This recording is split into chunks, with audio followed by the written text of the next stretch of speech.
Good evening, everyone. Alan here with Discovering Buddhism. And today we've got our fourth class on the topic of refuge, refuge in the three jewels, Buddha, Dharma and Sangha. Fourth and final class. Probably be a slightly shorter class today because there's not a lot of material to cover. And hopefully I'll do a meditation at the end of the class on compassion. So hopefully you've got the notes. I sent out notes for today and also answer guides to the questions that come with this topic in the Discovering Buddhism package. And we'll have a look at those. So let's go straight to our usual routine, which is to have 5 minutes breathing meditation to get ourselves settled in the right frame of mind. So find a comfortable position, sitting, lying, whatever's most comfortable, and we'll just do 5 minutes relaxation and breath meditation.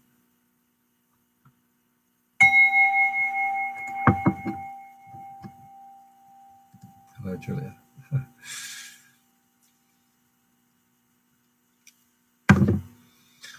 All right, so let's now come into our inner world. Time to leave our busy day behind, all the external distractions, external stimuli. Time to take care of our minds, be kind to our minds, and starting by becoming aware of what's happening in our body and mind. Just a few moments to reflect on our good fortune to be able to come together and do some practice, some study on the great teachings of the Buddha.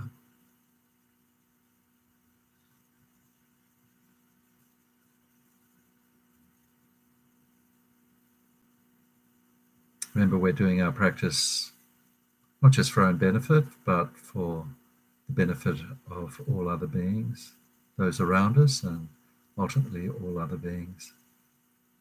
That Mahayana motivation.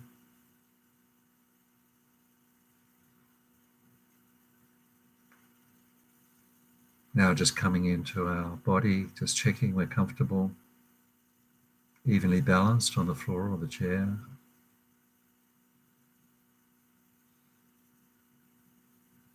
Just scanning the upper body, the shoulders, the neck and the head. Eyes can be closed or just gazing ahead. With each out breath, have a sense of breathing out any tension in the body.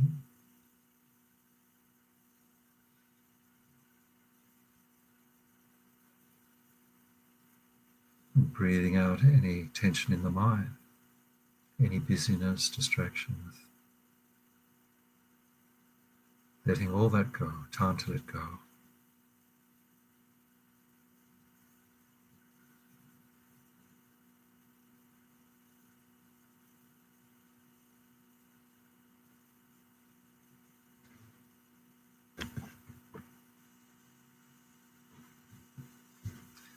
And then gradually giving more attention to the breath, how the breath enters and leaves the body without any control by ourselves.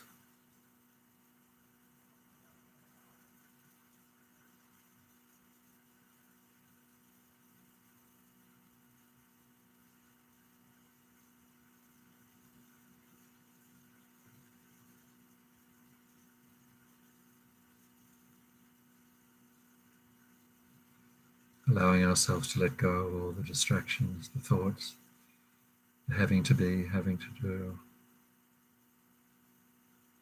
We can all let go of that. Just rest our mind on the breath, home to the breath, the movement of the body with the breath.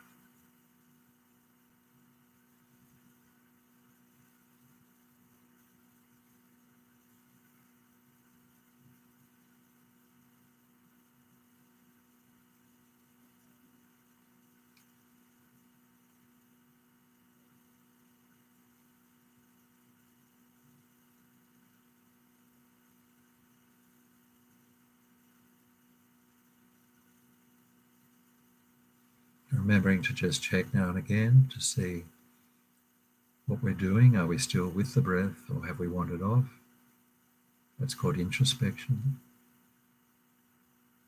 Checking. If we find we have wandered off,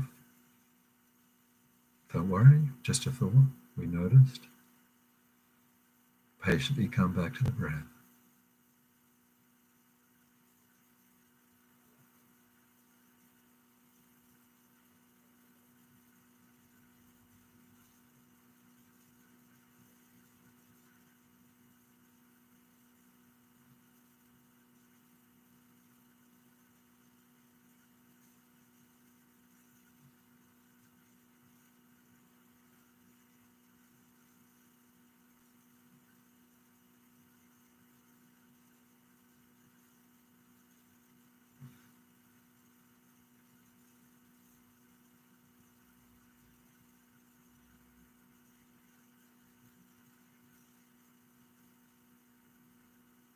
Staying with the breath, the full flow of the in-breath, the full flow of the out-breath, just one breath at a time.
Just relax.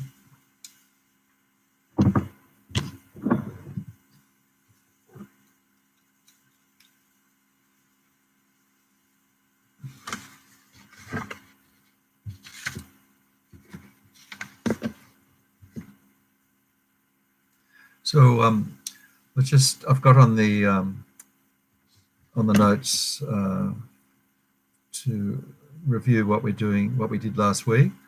But I think if we actually go through the questions and answers for the module, we'll actually be doing what we did last week, what we've done the last 3 weeks, and even what we might be doing this week.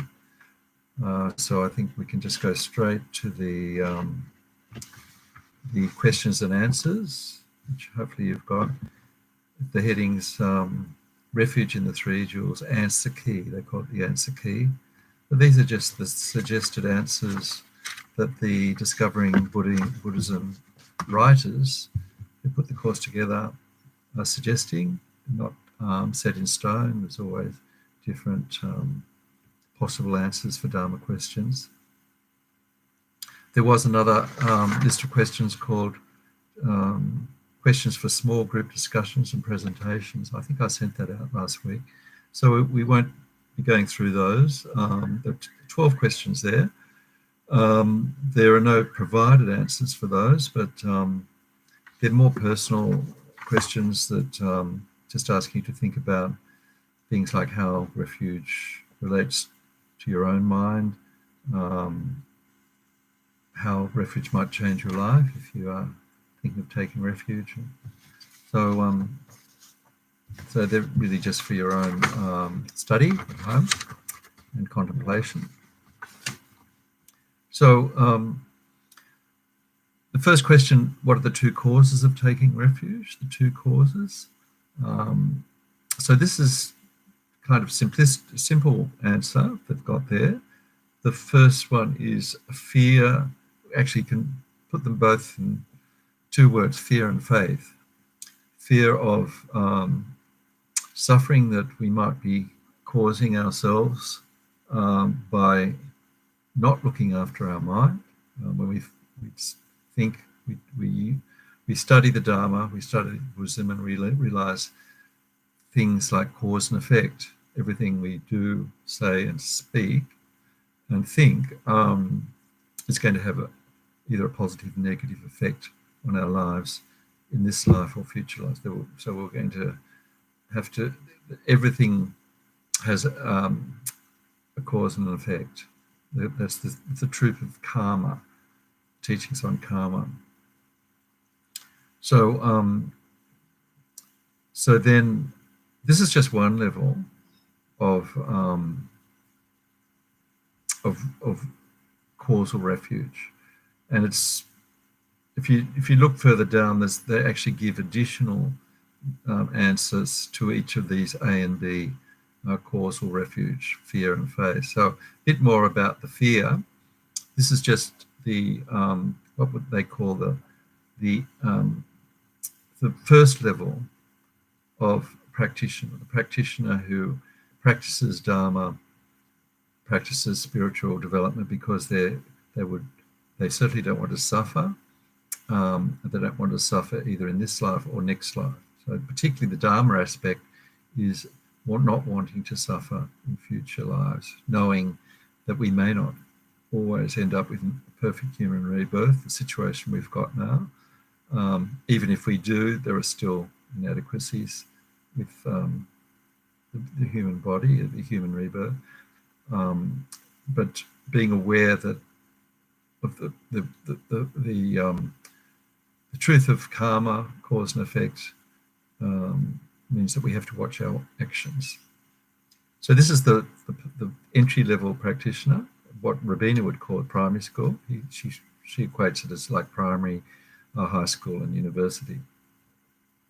So when she says that, I'm definitely still in primary school when she says that. But they're not completely separate, these levels. So we can be practicing because we want to avoid negative fruition of karma, but then we may also be practicing because we have some understanding of the next level, which is that all samsaric existence, being uncontrolled rebirth, whatever form it takes, is still in this realm of suffering, which is called samsara. And so even whatever level we attain the next life, whether it's a pleasant rebirth, unpleasant, we're still stuck in samsaric existence. And so this comes about through studying the teachings, contemplation, that the only way we can actually end our suffering forever is to become liberated. Okay, so become liberated, so that we won't be subject to our negative emotions and negative karma, seeds of our negative actions. So the liberated being can end all suffering forever and go into nirvana. This is the middle stage being. And then the highest of all beings, the highest motivation, is the being who wants liberation, wants to end all suffering, wants to practice that path out of suffering for the benefit of others. They're not motivated just by ending their own suffering, but they're motivated by benefiting all other beings. They don't want to leave behind all other beings by just going into nirvana, into a state of bliss. So they will use what they call the Mahayana Bodhichitta motivation. They want to become liberated so that they can benefit other beings and help them become liberated. So this is full enlightenment, a fully enlightened being. This is what the Buddha achieved. So, so the wise fear of dread of suffering is just one level. It could be wise fear of the causal of refuge. That could be all three.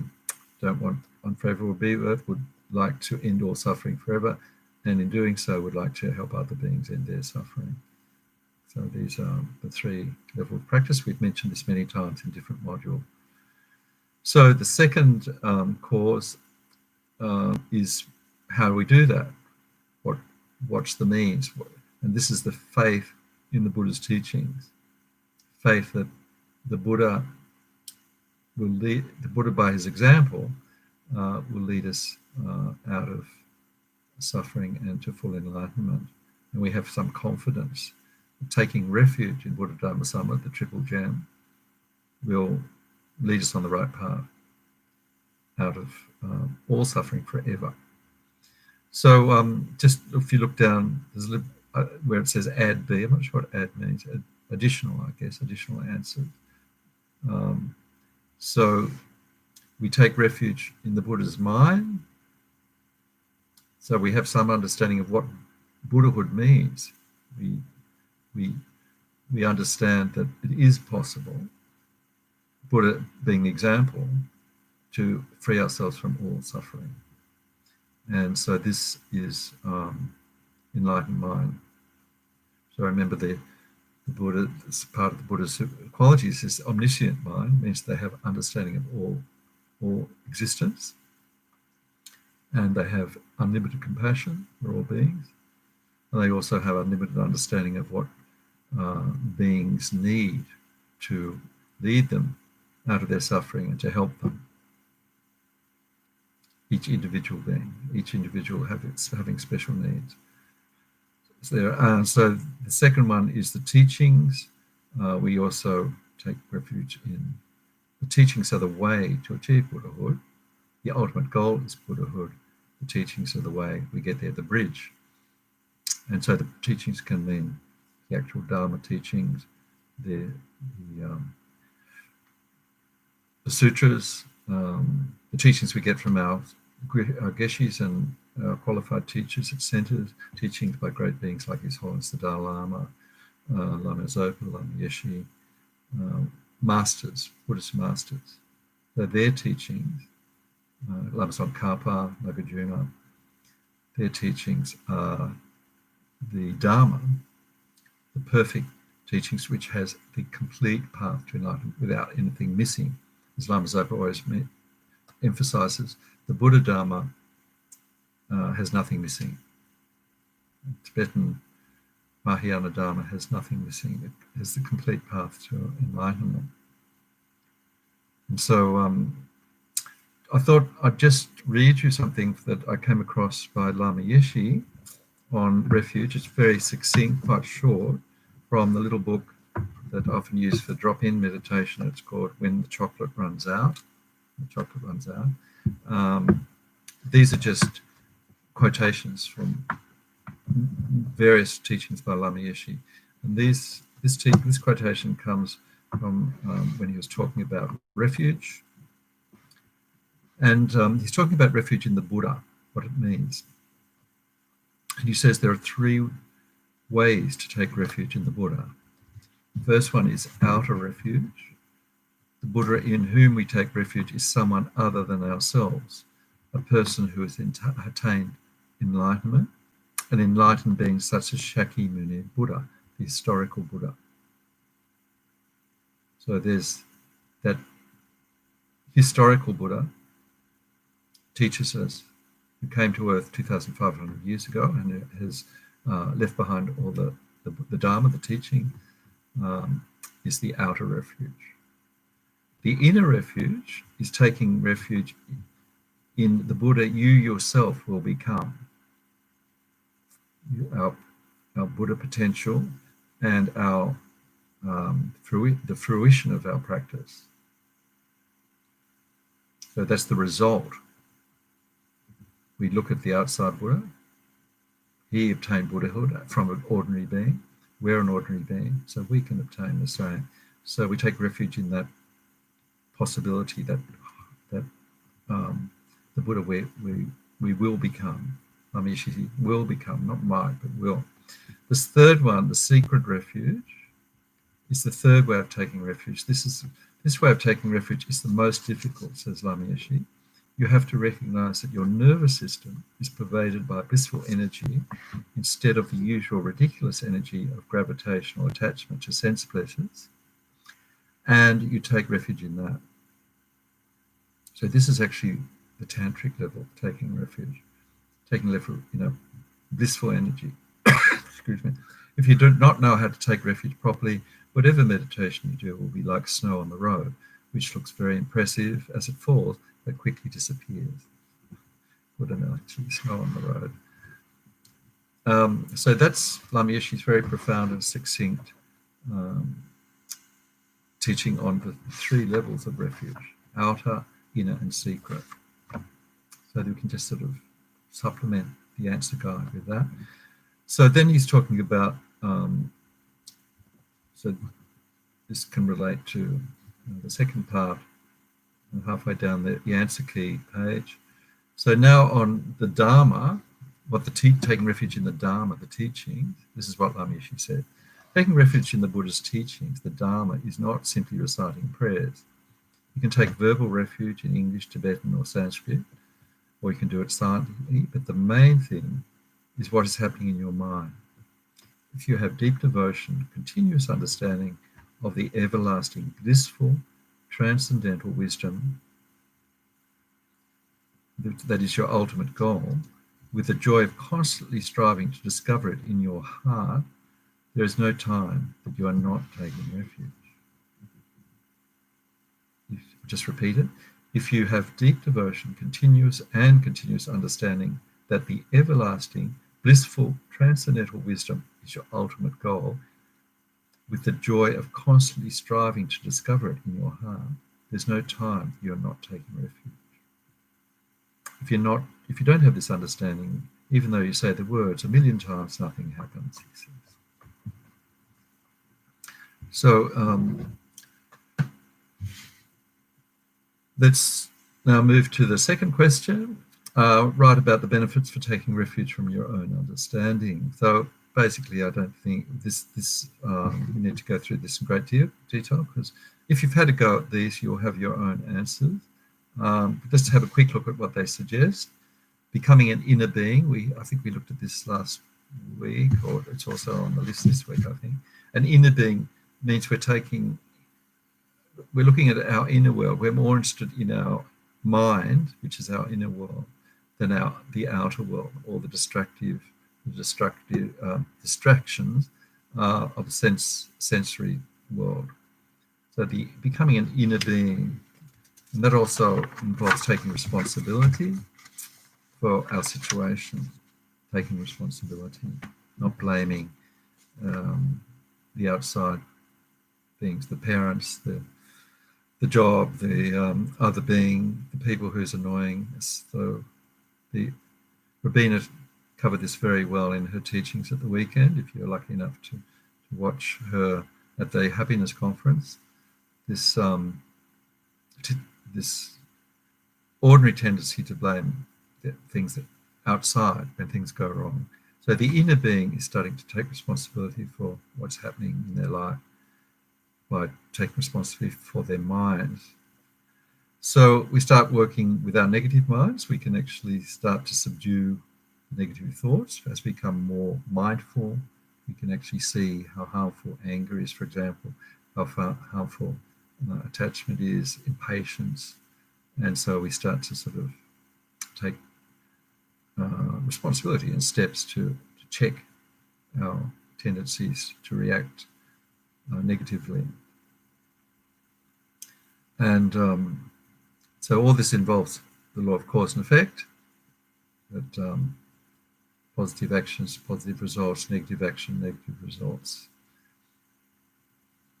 And the answer also mentions we can take vows to increase mindfulness. So that's also one of the possibilities. I think I mentioned it last week. We can take vows, lay vows for one day, promising, taking a vow not to kill, not to steal, not to lie, etc. And for those 24 hours, we increase our merit enormously. We might also take a vow when we take refuge, say not to intentionally kill other beings for the rest of our life. So this is a possibility when we take formal refuge. There's a number of things that we can, if we want to, and if we want to, we can take vows for. So this, by taking a vow, we progress, our mind increases merit much more quickly. Taking refuge reduces our mental afflictions, and we accumulate merit, protects us from negative forces, and etc. What's not to like? We don't fall into lower realms. Take refuge. When we take refuge, we practice. So the next week we start the module called Daily Practice, which follows on quite well from refuge, because we just look at some basic, simple prayers we can do as a daily practice. A little bit about setting up an altar. It's quite a short topic, the next module, establishing a daily practice, and we can cover it in 2 weeks. I think in the program it might be set for 4 weeks, but it will be, we can cover it in 2 weeks easily. So that will start next week. Explain in your own words 3 things to, this is the 3rd question, to avoid, and the 3 practice ones we think, 3 things to do and 3 things not to do after we take refuge. Taking refuge, we avoid taking refuge in other types of teachers. So basically that means we take refuge in the Buddha. That's what the first jewel of refuge, Buddha, Dharma, Sangha. So we only take refuge in enlightened, the idea of enlightenment. So it doesn't mean that we don't go to various teachers, all of whom are qualified Buddhist teachers, maybe from different traditions, different Buddhist teachers, maybe Theravada, maybe Mahayana. So there's, or different schools of Buddhism. It's talking about teachers who are not teaching the Buddha Dharma, who are not teaching refuge in the Buddha. So we have the idea of Buddhahood, so we're taking refuge in, remember the 3 types of refuge, in the historical Buddha and our Buddha potential, what we're going to become, and then the inner refuge, the secret refuge, which is our Buddha mind, which Lama-Yeshe calls our bliss, realization of bliss in our own continuum. We avoid harming other beings. So this means that we have a more compassionate aspect. We've covered this last week and the week before. We have a more compassionate mind. So we just take care not to harm as much as possible, help, and at the very least don't harm. That's living more compassionately. Keeping company with negative friends doesn't mean we give up all our friends who are not Buddhas, but those who are on another path, maybe don't believe or have quite a strong rejection of our practice, we might be more careful with those people. Lama Zopa said, when I remember very vividly, the first course I went to, Kopan, with Lama Zopa, early 80s. Funny how I remember this for so long ago. He said, when you get home, if you do take refuge and you start to practice Buddhism, some of your friends won't come around so often. So it just means that there may be some people in your life that just don't fit into your new frame of mind, your new pathway. And it also means that answer to help, don't criticize. So avoiding people who criticize the Buddha Dharma. And of course we try and help the Sangha. That's the next part of the answer. The 3 things to practice: cultivating respect for Buddhist images and texts. So this is just the protocols of seeing images of the Buddha as embodiments of the enlightened mind of the Buddha, no matter what the artistic worth of the image. This could be statue, tanka, painting. So those respect when we see, or it could be a stupa, when we see an image that represents the three jewels, body, speech, and mind, which is definitely a stupa. And so we talk a bit more about that when we do setting up a daily practice, how to set up an altar. Also Dharma texts, very high respect, always put in a high place, not put on the floor, not stepped over. And then we look after Sangha too. So this means any ordained persons we see them as very powerful objects representing like Buddha's agents. They're not enlightened beings, but they're on the path. They've taken vows to practice the Buddhist path. So we don't criticize the Sangha. We respect them, and if possible, support them. So we can give them material support if we can, make offerings, and realize that they're doing incredible, powerful, good work, and they're powerful objects to generate merit in our minds. Okay, so that's quickly, amazing how time goes so far. So let's now look at tonight. So I found some really interesting discussions and comments by His Holiness the Dalai Lama in the book that's on the reading list, Following in the Buddhist Footsteps by His Holiness the Dalai Lama. This is the series called The Library of Wisdom and Compassion by His Holiness.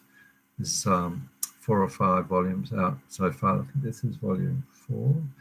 And Thupten Chodron, the nun, very senior nun, has edited it and helped put together the book, these various books. So first one, His Holiness is talking about formally taking refuge, the ceremony.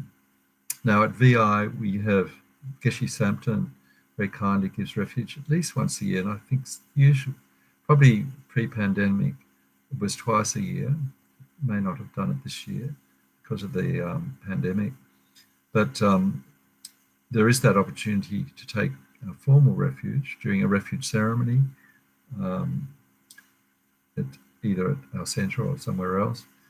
So His Holiness says this is something that's an option. If we feel that there is a connection with the Buddhist path and we want to follow, we want to commit ourselves to it.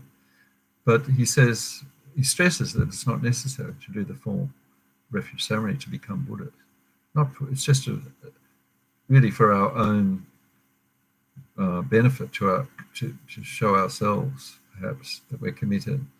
So the main thing, what His Holiness says, and remember Lama Yeshe's quote there, is that we have the mind of refuge. And we've reflected and thought about the qualities of the three jewels and the reasons for taking refuge, the cause of taking refuge, and what it means. That's the main thing.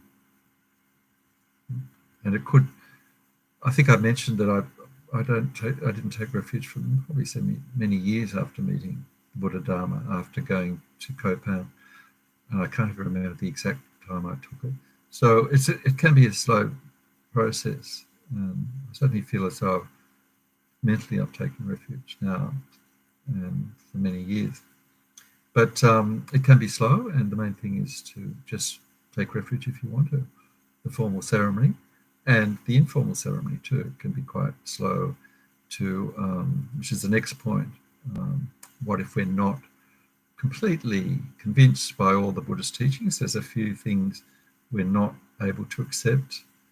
And His Holiness deals with this. He says there are some students who, really connect with, say, the compassion teachings of Buddhism, and they really want to follow those teachings.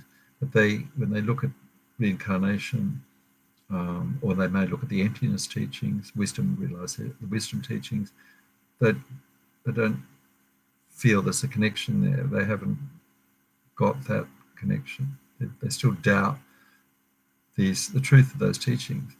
So the question is, can you take refuge then? And His Holiness says yes, in his opinion, and he says it's controversial. Many people disagree with him, but he says the taking refuge there should be different levels for different people, according to how much progress they're making along the path of their studies to Buddhism. And so they can take a level that's comfortable for them. If they're taking refuge because they fully connect with the compassion teaching, he says, well and good, they should be able to take refuge. And then you can leave aside the things that are more difficult to accept, such as the Emptiness Teachings, the reincarnation teaching, and continue to study and reflect. And certainly from personal experience, this is what helped. I could not accept reincarnation right at the beginning for several years. But as you study the other aspects of the Dharma and reflect and hear teachings, and the mind absorbs the reasoning, things slip into place. And gradually it's possible that as you progress in your studies, you'll accept reincarnation. You'll see that it fits very logically in. And he says the thing is not to push, to definitely use reason, and not sort of just trying to jump in and push our minds, thinking we should believe in this, we should. That's not the way he said. So over time, he says, our understanding will deepen. He says ultimately we need to, if we're going to be full Buddhist practitioners, fully following the path, we do need to accept reincarnation. We do need to accept the teachings on emptiness, which are very profound and very like the two wings of the bird. Remember Rabina's, or not just Rabina, but the two main wings of Buddhism are wisdom, how things exist, and compassion, loving kindness, compassion. So those two things have to come together for us to be able to take off and fly to enlightenment. So very interesting and useful answers there from His Holiness about whether we need to believe in all aspects of the Dharma to take refuge. Then something about Dharma Protectors. So you might have heard about Dharma Protectors. So Dharma Protectors are beings that help us along the path. So he says there are two types. Supramundane Protectors. So these are non-worldly protectors. Supramundane means above the world, or non-worldly. And these are actually Buddhas, like Mahakala is a very wrathful, protecting deity. It's actually Mahakala is a practice that is done to clear obstacles, and Palden Lama is another one. So these are protectors and Buddhas who help us along the path. We can do prayers, and there are sadhanas and mantras and so on that invoke these Buddha minds, protecting Buddha mind, to help us in our practice. Then there are lesser beings that he calls mundane protectors, or worldly beings, who have promised they have promised great beings like Shakyamuni Buddha, Lama Tsongkhapa, His Holiness the Dalai Lama, to actually protect practitioners of the Dharma. So they're not enlightened beings, and some of them are very helpful, and some of them are not so helpful. Because they're not enlightened beings, they're not necessarily always going to be able to help us. In fact, some of them could harm us. So we can rely on them for temporal help, but don't seek spiritual refuge in them. So temporal help, perhaps clearing an obstacle to our health or something like that, but we don't take spiritual refuge in these, what he calls mundane protectors.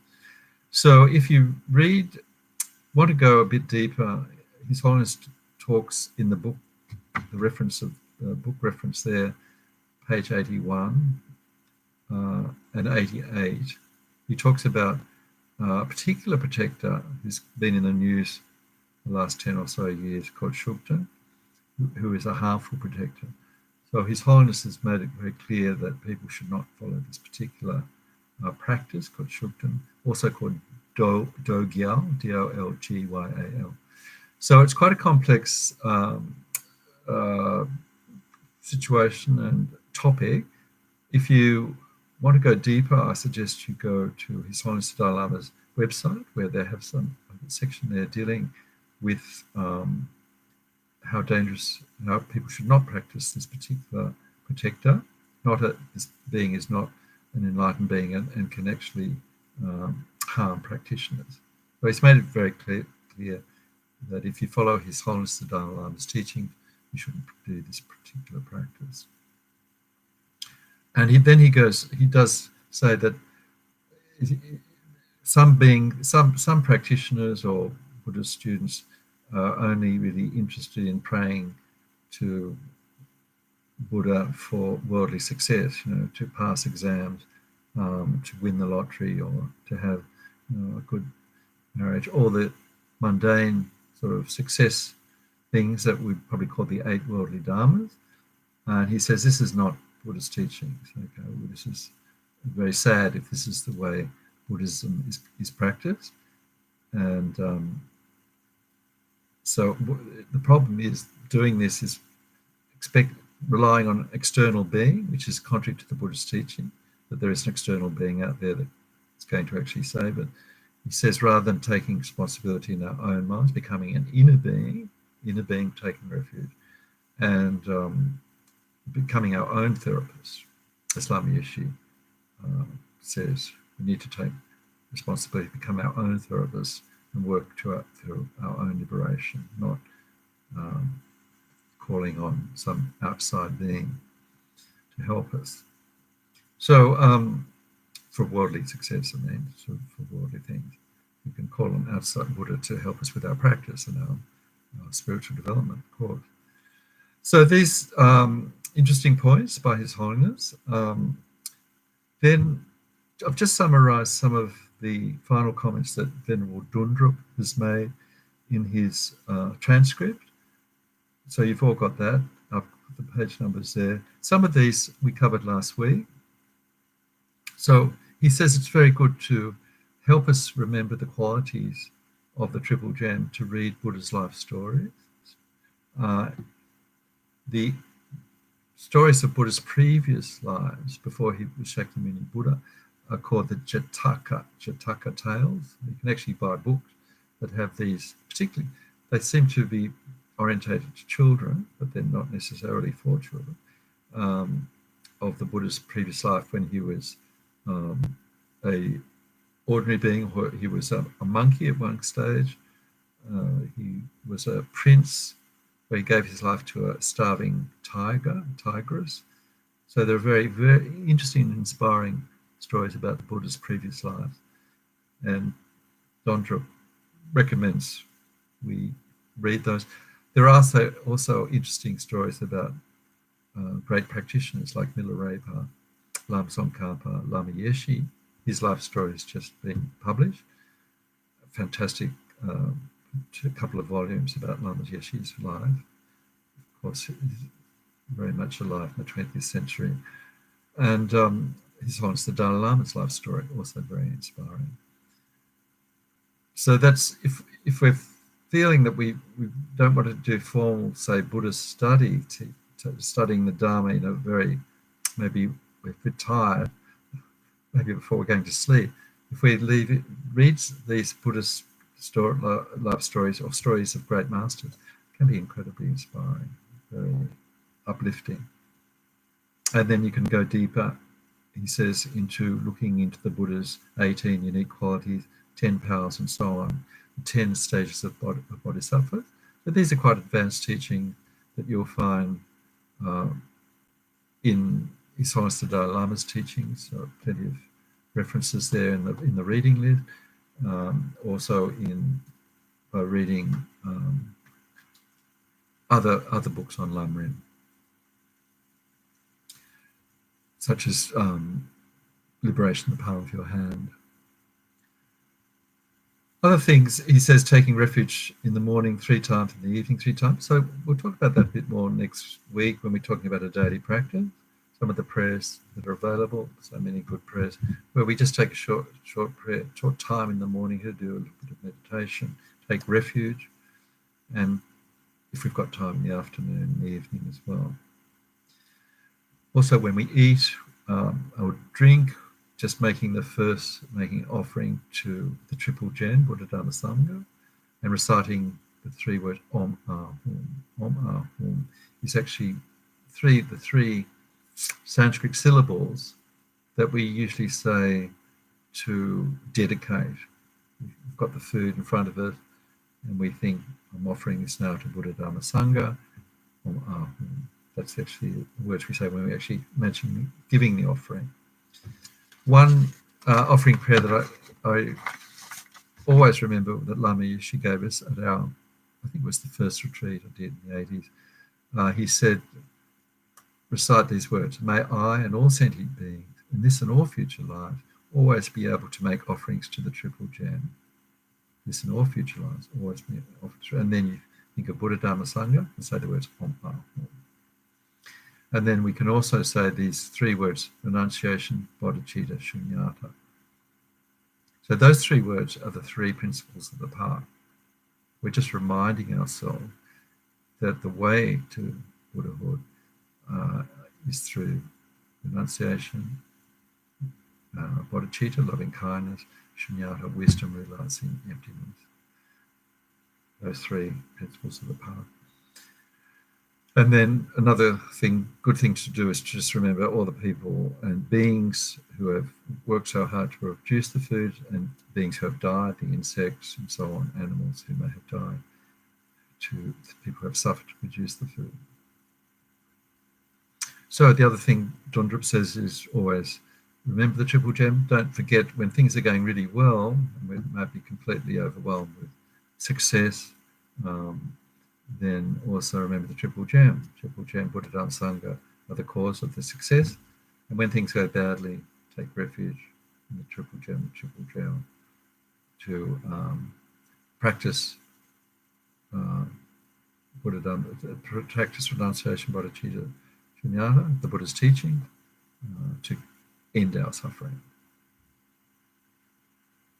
If people asked genuinely for teachings, or something about Buddhism, we should give it to them.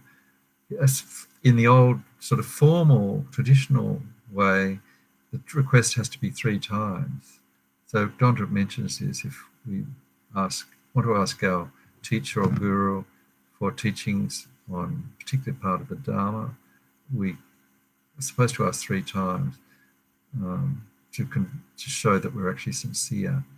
But remember that our friends who might be interested in Buddhism, they don't know about that, so they might just ask once. And if we can see that they're genuine, they want to know a little bit about the Dalai Lama or what it is we practice in Buddhism, give them an answer without trying to convert them that's appropriate to the level of their question and understanding.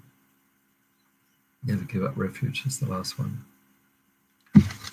So just looking, I won't sort of go. There's a quote that Wai Chong had in the notes from last time he taught it. It's a quote from Asanga on guidelines for living with refuge. There's 8 points there, so you can read those. Relying on excellent persons, listening to sublime teaching. So they just basically cover things that we've covered. So if you particularly want to look at teachings on that text, Compendium of Determination, perhaps look at the reading list. I think there probably is more in those texts or beyond those texts. So finally, I've just mentioned the 4 seals. 4 seals, I think, is mentioned in Yangtze Rinpoche's book, Practicing the Path, Yangtze Rinpoche, which is on the reading list as excellent Lama in text. So the 4 seals, so those who take refuge in the 3 jewels, Buddha, Dharma, and Sangha, are said to be taking refuge by conduct, by their actions of body, speech, and mind, and by view, this is their outlook, they take refuge in the 4 seals of Buddhism. So the 4 seals, just I mentioned briefly, but there's actually a whole set of teachings on this, and I think we might do them in more detail. I remember doing them in other modules. Can't remember which ones. First of the four seals, all conditions are phenomena. Conditioned phenomena are transient. But that means that everything that we actually see that's subject to cause the conditions, the material world, and also our minds even, are subject to change. They're all impermanent. So just being aware of impermanence prepares us for the teachings on emptiness, wisdom realizing emptiness, that although everything appears to be very solid, concrete out there existing, when we analyze and look closely, there's no essence to phenomena, the outside phenomena. There's no essence to our internal world as well. This is the emptiness teachings. All polluted phenomena are dukkha, so that means all things that are subject to causes and conditions in samsara, in our samsaric world, cyclic existence, are suffering. They're going to be caused suffering. So all these temporary things that we chase, the sensory pleasures, the eight worldly dharmas, they're actually going to be unsatisfactory because they're not going to last. So this is just to remind us that in cyclic existence, things are going to be unsatisfactory. And so we can't expect to find happiness, long-term peace and happiness in our present samsaric cyclic existence. This is the essence of renunciation, realizing that, rejecting the samsaric world. All phenomena are empty and selfless. That goes with the fourth one, nirvana is peace. So this is more about this concept of emptiness, not just a concept, but a reality of emptiness. The absence of inherent existence and things, the truth that things don't exist as they appear. All right, so that's enough, I think, of the of the topic, the whole topic of refuge. So I wanted to just finish with a fairly brief meditation on compassion. So I thought of this, we actually did this in our Friday drop-in class. It's a compassion meditation where we use our own problem, something that's gone wrong in our own life, our own world, to develop compassion for others. Very wonderful meditation. Then we go to the next step of developing true compassion, which wanting to do something about others' problems. We've got a problem, other people have the same problem, probably much worse. And then we go to the next step of where they're innumerable in numbers. Wouldn't it be wonderful if by having this problem, I could actually save them from having that problem?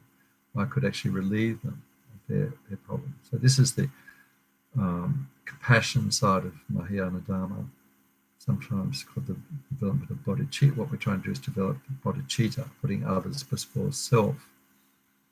So we just do this practice where we have a problem and we acknowledge that others have the same or worse problem. And then we actually use the breath to inspire the first thing is to put the thought in our minds that we want to take on some of the suffering of others. So we use our breath to lift off the suffering of others, our in-breath, and we use our out-breath to give them our happiness. This is actually the essence of what's called Tonglen, compassion meditation. And this is what all the Buddha practice, and Buddha has said that we must actually master this sort of practice if we want to become enlightened. We have to actually achieve the Bodhichitta mind, the mind of compassion, unlimited, limitless compassion. So this is the path, part of the path to enlightenment. So in the actual meditation, there's a visualization where we imagine taking the suffering of others in the form of black smoke into our hearts, from their hearts into our hearts. So if that's uncomfortable, some people find that uncomfortable, you can just imagine the black smoke is going out into space where it can't harm. So we use the in-breath to lift the problems out of the suffering beings' minds and going beyond space where it can do no harm. So I'll point that out as we go. All right, so let's get comfortable, and we'll do our practice on compassion meditation or Tonglen meditation using our own problems.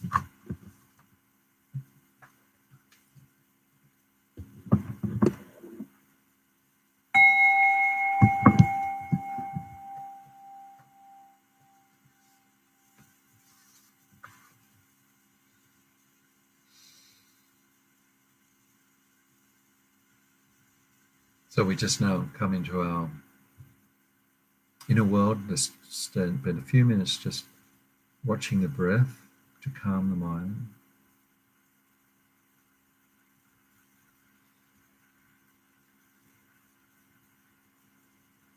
Using the breath as the object.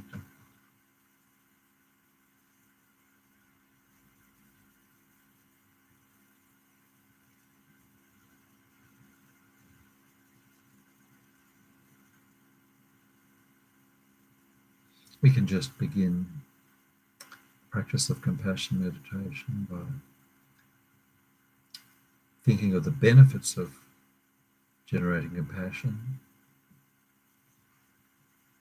It helps counter our preoccupation with our own problems, our difficulties, our sufferings, which we can get very preoccupied and bogged down with. Widens our view of the world,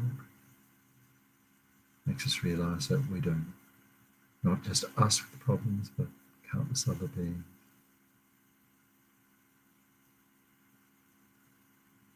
Also acknowledge that just as we want to be happy and avoid suffering, everybody else in the world wants the same. We're not alone with that. And they also have a right to be happy as we do. So start with just bringing to mind a problem that we might be experiencing now in this life, or may have experienced recently. It could be a health problem, financial problem, a work problem, relationship problem.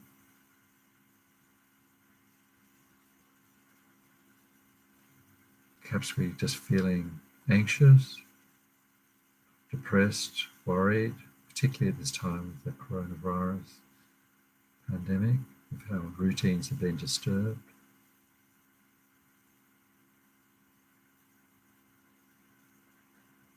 So just acknowledge that we have this problem and the pain it causes. It's without going into the detail, how it disturbs our peace of mind.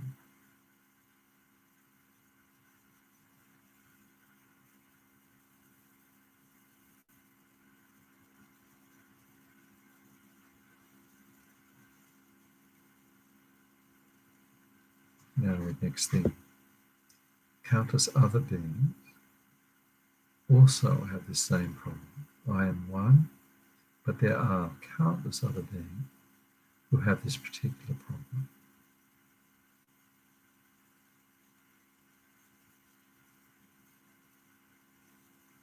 If it's an illness, there are others who experience the same illness.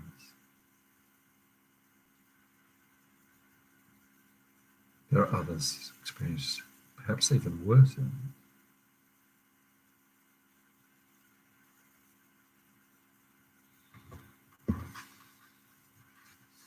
Acknowledging that the problems that other beings may be beyond our realm of suffering. Think of refugees without a country or a home.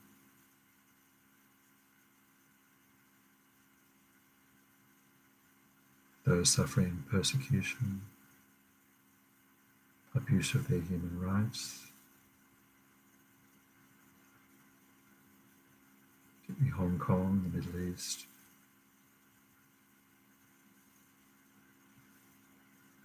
those suffering natural disasters, hunger, thirst, starvation,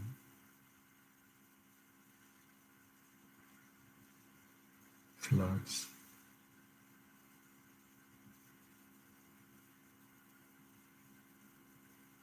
Think of those who physically have no problems but have mental anxiety, depression, have mental problems of the mind.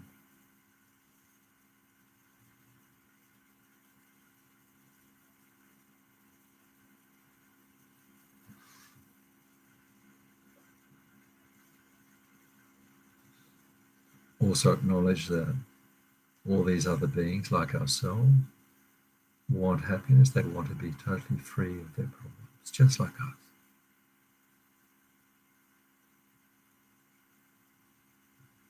They don't want the slightest suffering, and yet they get suffering.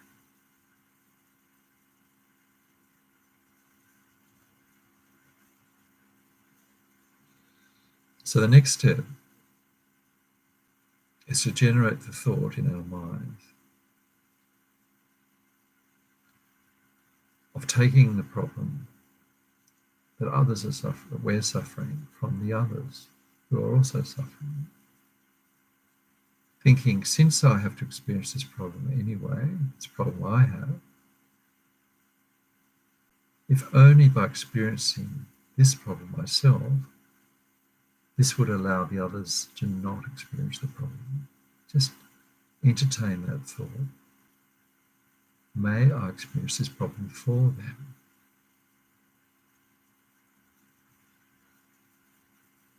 This is unfamiliar probably to our normal way of thinking.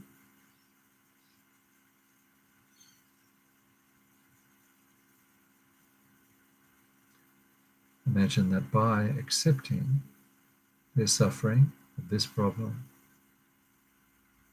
I'm relieving those others of their problem, of their suffering. Stay with that thought. Notice any resistance in the mind, the wish to alleviate other suffering by us experiencing this problem that we have anyway.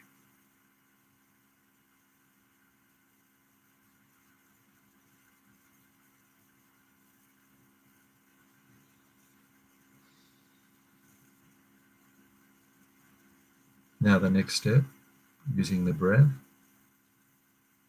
the in and out breath, visualizing all sentient beings around us experiencing our problem that we have and also other problems that they're experiencing, perhaps worse than our problem. With the in-breath, imagine lifting the problem from those beings, from the hearts of those beings, in the form of black smoke.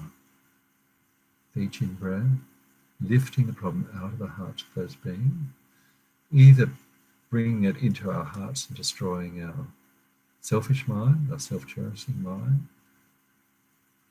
or lifting it into outer space, beyond space, where it can do no harm.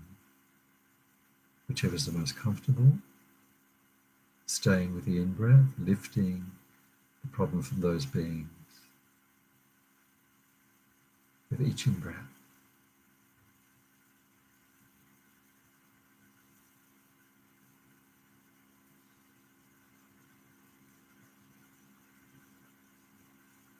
With each in-breath, lifting the black smoke of the problem out of all sentient beings who are suffering.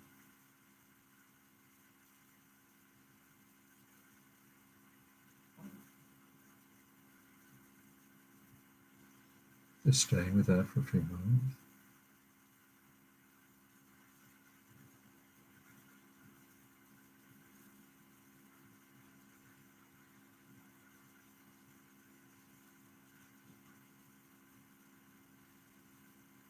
now, focusing on the out breath. With our out breath, imagine we're breathing out all our happiness, positive qualities, good karma, realizations, love, compassion, wisdom, in the form of white light.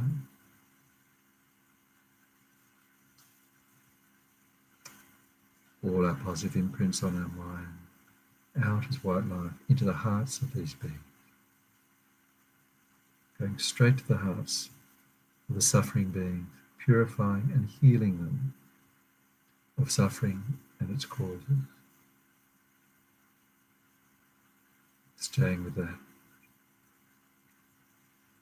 breathing out the white light to the hearts of all beings.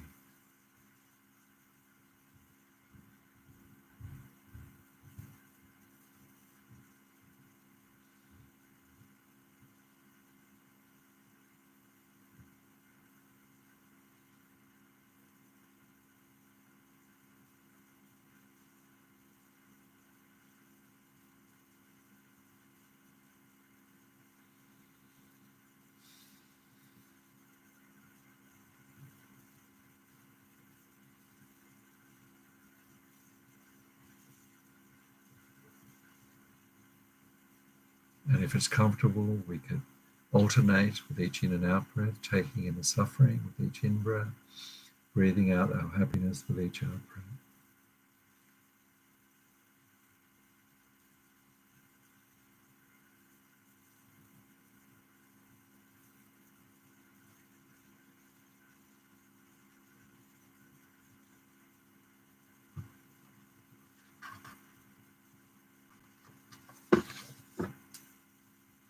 And while we're visualizing this practice, we can recite the words. May you, all sentient beings, be happy, be healthy, and live in peace. May you, all sentient beings, like myself, be happy, be healthy, and live in peace. Staying with that, wishing them well, wishing them joy.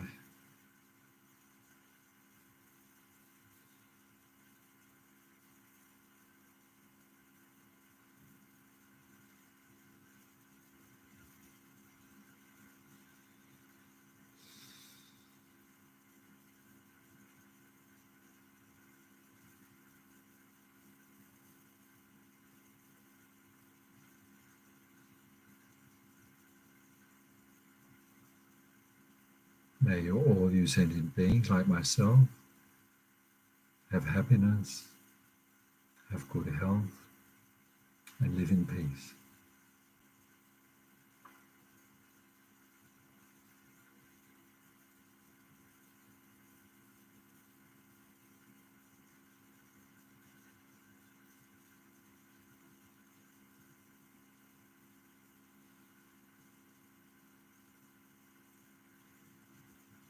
So then at the end of the practice, we can think how wonderful it is that we can actually use our mind to generate this thought of loving kindness, compassion toward men.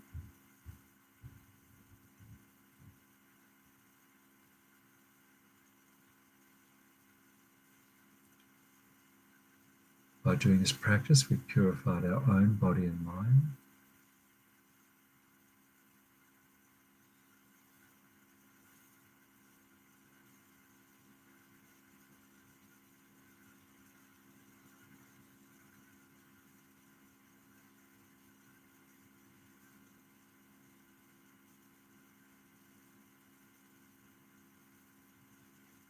Experience the bliss of knowing we have helped other beings.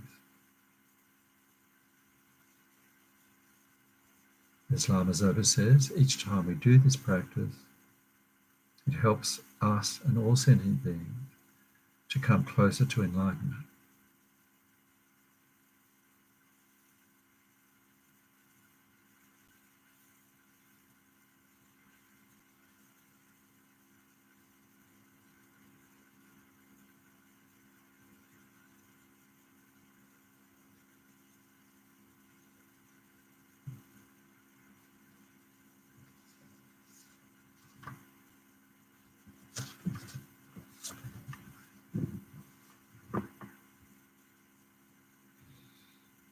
So we'll just conclude by dedicating all the positive merit that we've accumulated from this practice, all the practice we've done in the past and future.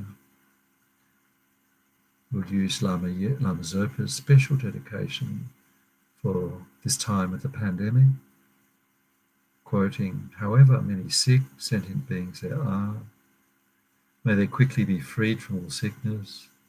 May all sickness, without exception, of all transmigrating beings, never occur again.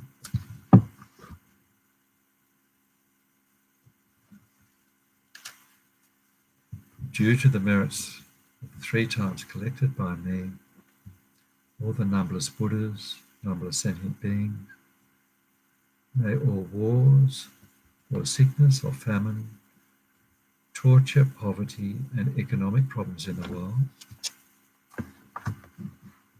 and all dangers of earth, water, fire, and wind be pacified immediately, and may perfect peace and happiness prevail in everyone's hearts and lives.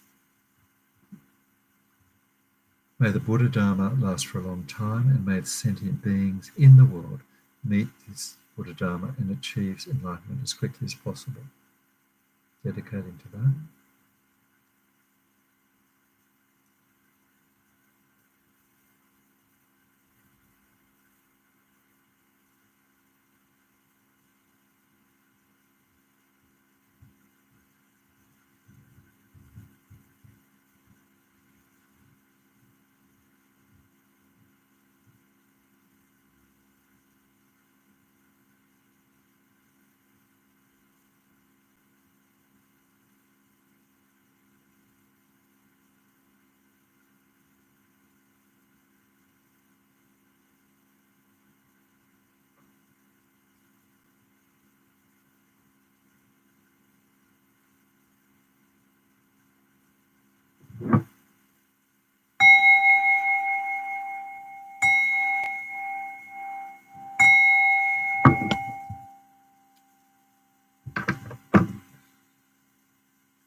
So thanks so much for being there.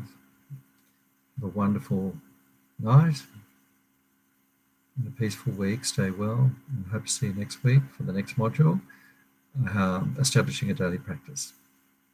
Until then, take care. All the best.